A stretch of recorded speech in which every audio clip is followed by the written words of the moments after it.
Hi friends, welcome back. तो friends, आज का वीडियो है farmer raw chief Vikram Sood explain significance of narrative building. अच्छा, चलो वीडियो देखते हैं। मेरे लिए तो बहुत इंफॉर्मेटिव होगा, ऐसे लगता है कुछ नया ज्ञान मिलने वाला है मुझे। पर डेफिनेटली जैसे उन्होंने बोला कि रॉ चीफ विक्रम सूद हैं, तो डेफिनेटली जो इंफॉर्मेशन वो हमसे शेयर करेंगे it's going to be fantastic. तो फ्रेंड्स, वीडियो शुरू करते हैं, पर उससे पहले अगर आप चैनल पर नए हो और आपने अभी तक सब्सक्राइब नहीं किया है तो जल्दी से पहले सब्सक्राइब के बटन और बेल आइकन को क्लिक कर लो, ताकि आपको हमारे सारे न्यू वीडियोस जैसे हम अपलोड करें आपको उसका नोटिफिकेशन मिल जाए। और वीडियो देखने के बाद अगर वीडियो पसंद आए तो कर देना लाइक और शेयर करना ये वीडियो अपने फ्रेंड्स और फैमिली के साथ। तो चलो फ्रेंड्स, शुरू करते हैं फर्स्ट पार्ट।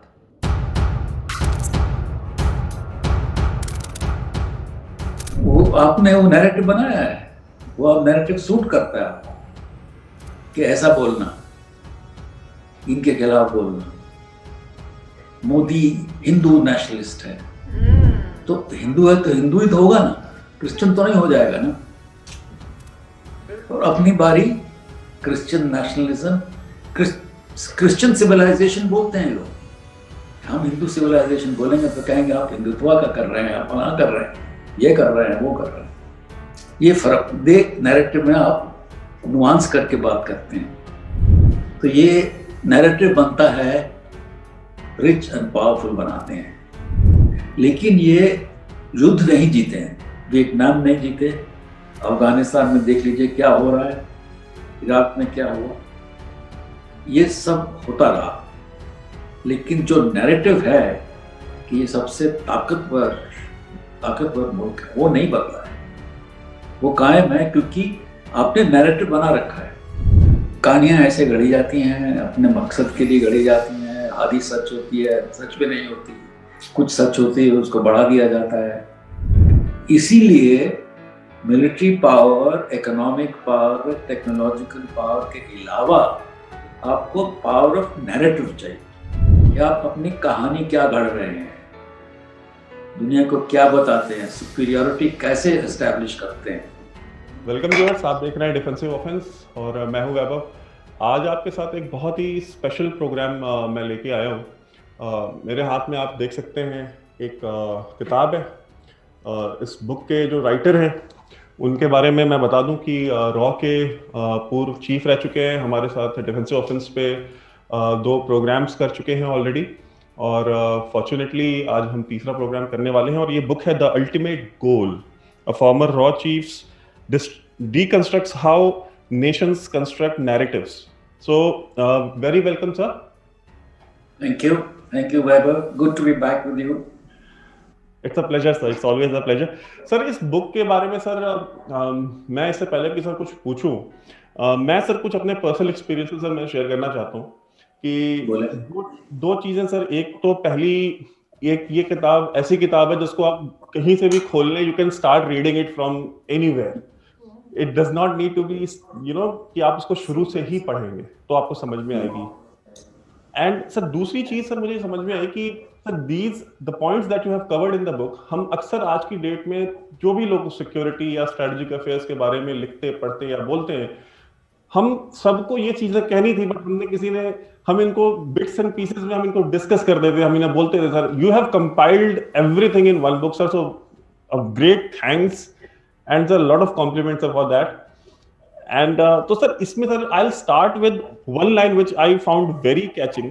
एक तो सर इसमें ये था, it never happened, nothing ever happened, even while it was happening, it wasn't happening. तो सर this attitude, यार ये सर ये एक जो गेम है वेस्ट का या वेस्टर्न पावर जो है, चाहे यूएस हो चाहे यूके हो, सर एक जो पूरा एक वो शुरू करते हैं एक नैरेटिव को सर बनाना, सर एक नैरेटिव बनाना इंपॉर्टेंट है।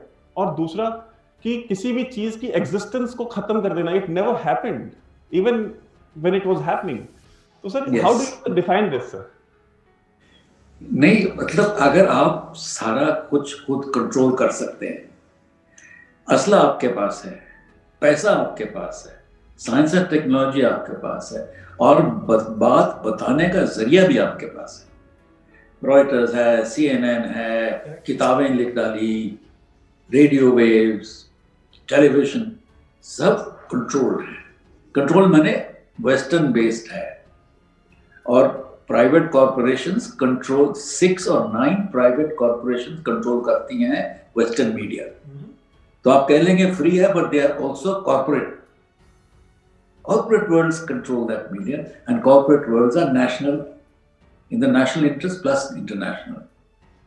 So आपने ये सब कंट्रोल कर लिया। और मैं कहता हूं आपसे कि जब वहां एक हादसा हो गया, तो हुआ ही नहीं, मैंने तो देखा ही नहीं। Correct. हुआ है पर नहीं हुआ।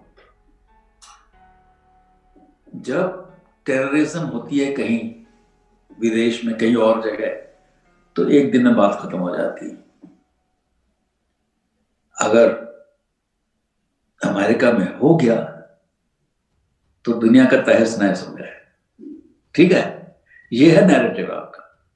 वो आपने उसको ग्लोबल वॉर ऑन टेरर बोल दिया, सबको ले लिया और किया क्या, सिर्फ अफगानिस्तान।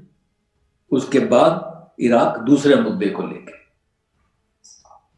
ठीक है, आपने वहां नैरेटिव बनाया कि WMD है, फलानी चीज है, इनके पास है नहीं, था नहीं, अलकायदा था नहीं, तो बनाई स्टोरी और अटैक कर दी। उसके बाद भूल भाल गए, सब खत्म हो गई। तो ये नैरेटिव्स आप बनाते हैं अपने मकसद के लिए, और आप जब कंट्रोल कर सकते हैं सब कुछ, तो आप जिस बात को आपने बढ़ाना है वो बढ़ा देते हैं, जिस बात को दबाना है वो दबा देते हैं, और जिस बात को मोड़ना है उसको मोड़ देते हैं। आप देख लीजिए अमेरिकन अखबार कैसे लिखते हैं हमारे बारे में आजकल। 718 डिस्ट्रिक्ट में से एक डिस्ट्रिक्ट को लेके उन्होंने पूरी कहानी बनाई कि क्या क्या हो रहा है इस दौरान, कोविड के दौरान। वो आपने वो नैरेटिव बनाया है, वो आप नैरेटिव सूट करता है आपको कि ऐसा बोलना, नहीं बना, मैं बारे में इनके खिलाफ बोलना। मोदी हिंदू नेशनलिस्ट है, तो हिंदू है तो हिंदू ही तो होगा ना, क्रिश्चियन तो नहीं हो जाएगा ना। और अपनी बारी क्रिश्चियन नेशनलिज्म, क्रिश्चियन सिविलाइजेशन बोलते हैं लोग। हम हिंदू सिविलाइजेशन बोलेंगे तो कहेंगे आप हिंदुत्व का कर रहे हैं, आप फला कर रहे हैं, ये कर रहे हैं, वो कर रहे हैं। ये फर्क देख, नैरेटिव में आप नुआंस करके बात करते हैं, थोड़ा सा ट्विस्ट देके, तो ये नैरेटिव बनता है, रिच एंड पावरफुल बनाते हैं। और विक्टर जो जीतता लड़ाई वही बनाता है कहानी। कोई हारा हुआ तो कहानी लिखता नहीं, जीता हुआ ही लिखता है। अगर हिटलर जीत गया होता वर्ल्ड वॉर 2 में तो क्या नैरेटिव होता, है ना। तो ये कहानियां बनती हैं। I am not supporting Hitler, but I am saying कि this is how it would have worked. This is how narratives would have worked in the post-Second World War. So, कहानियां ऐसे गढ़ी जाती हैं, अपने मकसद के लिए गढ़ी जाती हैं। आधी सच होती है, सच भी नहीं होती, कुछ सच होती है उसको बढ़ा दिया जाता है। जनरली एक्सेप्टेड, जो सब मानते हैं कि जी अमेरिका सबसे ताकतवर मुल्क है, हर एक चीज, उनकी फौजें, उनकी टेक्नोलॉजी, सब कुछ अव्वल है, सबसे बेहतर है। और सारा ग्लोब, सारी हमारे जो ग्लोब है उसको उन्होंने अपने मिलिट्री कमांड्स में बांट रखा है। Central military command, Pacific command. Bharat में तो हमारे western command, northern command internally होते हैं ना, उनके तो दुनिया भर में है। लेकिन ये युद्ध नहीं जीते हैं, वियतनाम नहीं जीते, अफगानिस्तान में देख लीजिए क्या हो रहा है, इराक में क्या हुआ, ये सब होता रहा।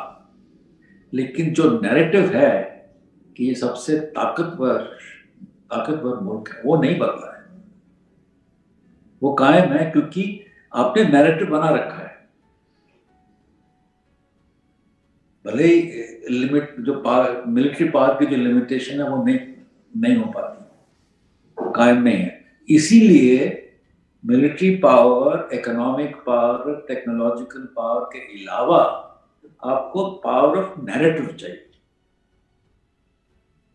कि आप अपनी कहानी क्या गढ़ रहे हैं, दुनिया को क्या बताते हैं, सुपीरियरिटी कैसे एस्टैब्लिश करते हैं।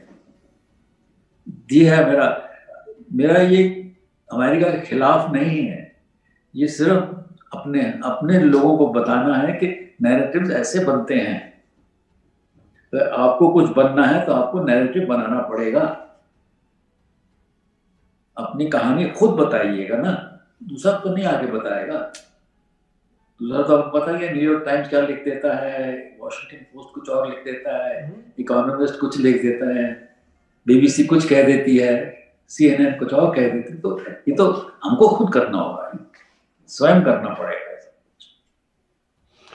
सर एक चीज ये भी हमने देखा है कि चाहे वो वॉशिंगटन पोस्ट हो या न्यूयॉर्क टाइम्स हो, जितने भी ये जो अमेरिकन पब्लिकेशंस हैं, इनको अमेरिका में उतना लोग सीरियसली नहीं लेते जितना थर्ड वर्ल्ड कंट्रीज में सीरियसली लेते हैं। तो सर ये जो एक लेवरेज उन्होंने क्रिएट किया है कि सेम पब्लिकेशन का इम्पैक्ट डोमेस्टिकली पड़े ना पड़े, बाहर पढ़ना चाहिए और बाहर बराबरी से पढ़ना चाहिए, उतना ही स्ट्रांग होना चाहिए जितना हम चाहते हैं।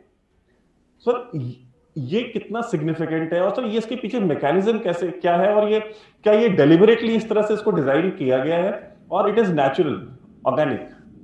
नहीं, एक तो है कि अगर आप पावरफुल हैं, अगर आप ताकतवर मुल्क हैं सबसे ज्यादा, तो आप उसको कायम रखेंगे। आपका मकसद तो यही है ना, आपका गोल तो यही है कि मैं आप डोमिनेंस और कंट्रोल चाहिए मेरे को, तो मैं कैसे करूंगा वो?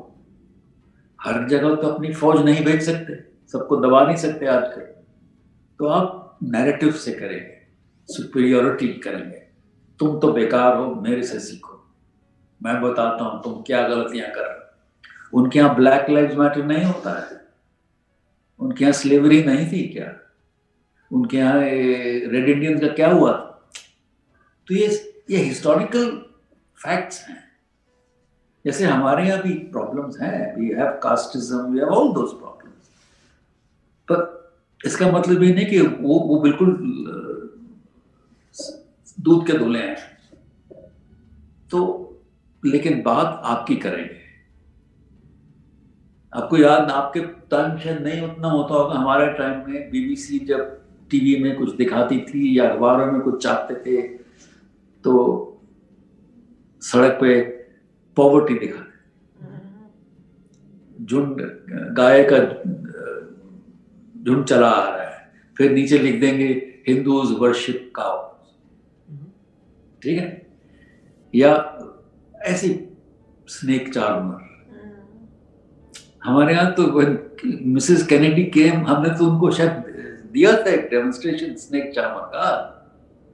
तो हम अपने आप ही नैरेटिव बना रहे हैं अपना ही। तो ये एक स्टाइल होता है, नैरेटिव लिखा जाता है जीतने वाले इंसान का, जो पिट गया, जो हार गया, वो नहीं लिखता।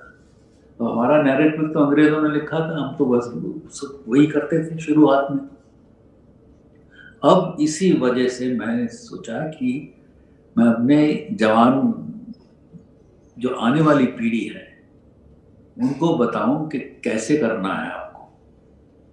और ये नहीं कि मैं लिख दूं चैप्टर 1 में ये do this, do that, do this, ये होगा तो ये कर। नो, मैं आपको दुनिया के एग्जाम्पल्स दे रहा हूं कि वो कैसे किया है।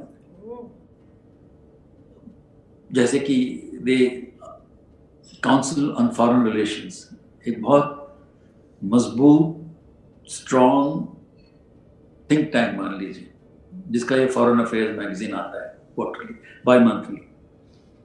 उसको लोग wall street journal, wall street का थिंक टैंक भी बोलते हैं, उसको लोग सेकेंड स्टेट डिपार्टमेंट भी बोलते हैं।